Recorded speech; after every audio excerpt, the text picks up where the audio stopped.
ഈശോ മിശിഹായ്ക്ക് സ്തുതിയായിരിക്കട്ടെ. കൈത്താക്കാലം 7-ാം ഞായറാഴ്ച തിരുസഭ മാതാവ് നമ്മുടെ വിചിന്തനത്തിനായിട്ട് നൽകുന്ന സുവിശേഷ ഭാഗം വിശുദ്ധ മത്തായിയുടെ സുവിശേഷം 6-ാം അധ്യായം 16 മുതൽ 24 വരെയുള്ള തിരുവചനങ്ങളാണ്.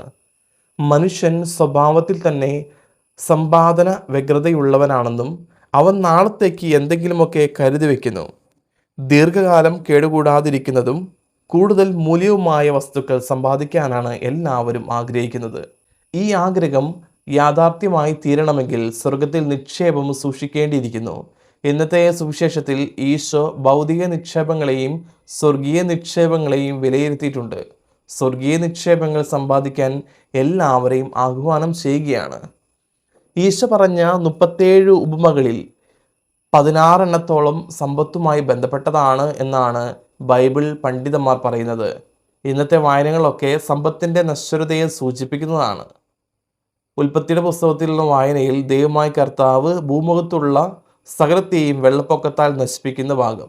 2-ാം വായനയിൽ ജെറമ്യാ പ്രവാചകന്റെ പുസ്തകത്തിൽ ദൈവത്തോടുള്ള ഭക്തി ഇസ്രായേൽ ജനത്തിൻ്റെ ഹൃദയത്തിൽ നിക്ഷേപിക്കുമെന്നുള്ള കാര്യം പ്രവാചകൻ സൂചിപ്പിക്കുന്നു. യാക്കോബ് ശ്ലീഹയുടെ ലേഖനത്തിൽ ലോകത്തോടും ലൗകിക സുഖത്തോടുമുള്ള ആഗ്രഹം ദൈവത്തോടുള്ള ശത്രുതയാണെന്നും ഇവിടെ സൂചിപ്പിക്കുകയാണ്. ഈശോ ഭൂമിയിൽ നിക്ഷേപം കരുതി വെക്കരുതെന്നും സ്വർഗത്തിൽ നിക്ഷേപം സൂക്ഷിക്കണമെന്നും നമ്മുടെ നിക്ഷേപം എവിടെയാണോ അവിടെയാണ് നമ്മുടെ ഹൃദയമെന്ന് ഇവിടെ ഓർമ്മിപ്പിക്കുന്നുണ്ട്. ഭൂമിയിലെ നിക്ഷേപങ്ങൾ പലർക്കും പല തരത്തിലുള്ളവയായിരിക്കാം. ചിലരുടെ സമ്പാദ്യം ധനമായിരിക്കാം, ചിലരുടേത് സുഹൃത്തുക്കളായിരിക്കാം, മറ്റു ചിലരുടേത് അധികാരമായിരിക്കാം, വേറെ ചിലരുടേത് ആരോഗ്യമോ സൗന്ദര്യമോ ആയിരിക്കാം. എന്തായാലും ഇവയൊക്കെ നിലനിൽക്കുന്ന സമ്പാദ്യങ്ങളായി കരുതുകയും അവയുടെ പുറകെ പരക്കം പായുകയും ചെയ്യുന്നവരാണ് നാം എല്ലാവരും.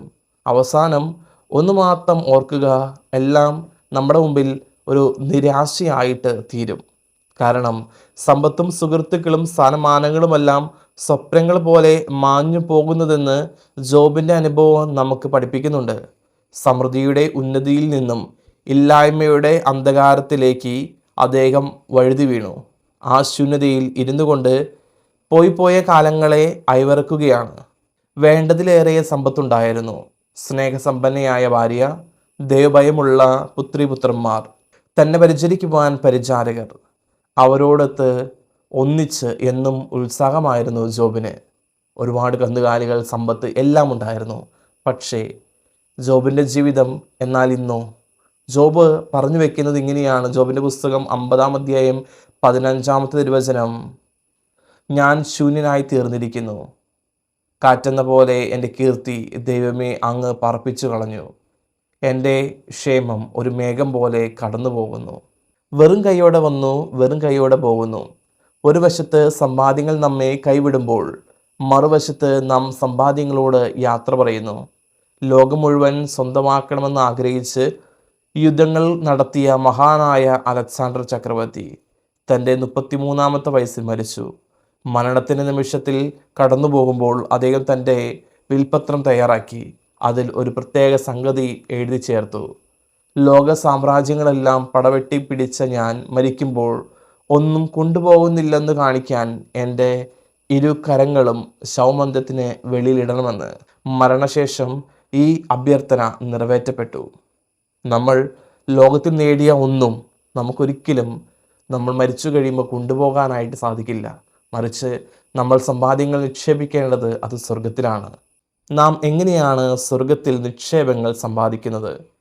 നമ്മെ തന്നെയും നമ്മുടെ നിക്ഷേപങ്ങളെയും ദൈവ മഹത്വത്തിനും സഹോദരക്ഷേമത്തിനുമായി സമർപ്പിക്കുമ്പോൾ നാം സ്വർഗത്തിൽ നിക്ഷേപങ്ങൾ വാരിക്കൂട്ടുകയാണ്.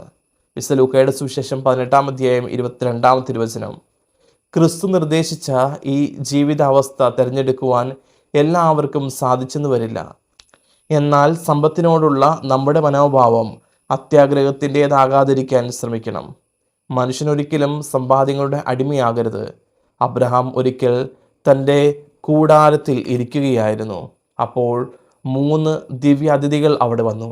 അബ്രഹാം അവരെ സ്നേഹാദരവങ്ങളോടെ സ്വീകരിച്ചു. സാറ അപ്പമുണ്ടാക്കി. അബ്രഹാമാവട്ടെ കാലിക്കൂട്ടത്തിലെ ഏറ്റവും നല്ല മൂരിക്കിടാവിനെ പാകപ്പെടുത്തി അവർക്ക് വിളമ്പി. അവരിലൊരുവൻ അബ്രാഹത്തിന് സന്താന സൗഭാഗ്യം ആശംസിച്ചു. പൂർവ്വപിതാവായ അബ്രഹാം എങ്ങനെയാണ് ദൈവത്തിനുമ്പിൽ നീതീകരിക്കപ്പെട്ടത് എന്ന് നമുക്കറിയാം. വയോവൃദ്ധനായ അബ്രഹാത്തിൻ്റെ എല്ലാ ആശകളും തൻ്റെ ഓമന പുത്രനിലുണ്ടായിരുന്നു. ഒരു ദിവസം ദൈവം അബ്രഹാത്തോട് കൽപ്പിച്ചു, നിന്റെ ഏകപുത്രനായ ഇസ്ഹാക്കിനെ ബലി കഴിക്കുക. ഹൃദയഭേദകമായ ഈ കൽപ്പനയും അബ്രാഹം സ്വീകരിച്ചു. അതുകൊണ്ട് ദൈവം അരുളി ചെയ്തു, നീ നിന്റെ ഏകജാതനെ പോലും ഒഴിവാക്കാതെ ഇത് ചെയ്തതിനാൽ ഞാൻ നിന്നെ അനുഗ്രഹിക്കുമെന്ന്. ഉൽപ്പത്തിയുടെ പുസ്തകം 22-ാം അധ്യായം 16-ാമത്തെ തിരുവചനം. അബ്രാഹം വിശിഷ്ടമായി കരുതിയവയെല്ലാം സുപുത്രനെ പോലും ദൈവത്തിന് സമർപ്പിച്ചു. അതിനാൽ ദൈവം അദ്ദേഹത്തെ 100 ഇരട്ടിയായി അനുഗ്രഹിച്ചു. നമ്മുടെയൊക്കെ ജീവിതത്തിൽ നമ്മളും ദൈവത്തിന് പൂർണ്ണമായിട്ട് കൊടുക്കാനായിട്ട് തയ്യാറാകണം. നമ്മൾ ഈ ലോകത്ത് നേടിയതെല്ലാം അത് ദൈവത്തിൻ്റെ ദാനം കൊണ്ട് മാത്രമാണ് നേടിയത്. നമ്മുടെ കഴിവുകൊണ്ടോ നമ്മുടെ ശക്തി കൊണ്ടോ ഒന്നും കൊണ്ട് മാത്രമല്ല, മറിച്ച് ദൈവത്തിൻ്റെ കരുണ കൊണ്ട് മാത്രം, ദൈവത്തിൻ്റെ സ്നേഹം കൊണ്ട് മാത്രം, ദൈവത്തിൻ്റെ സഹായം കൊണ്ട് മാത്രം.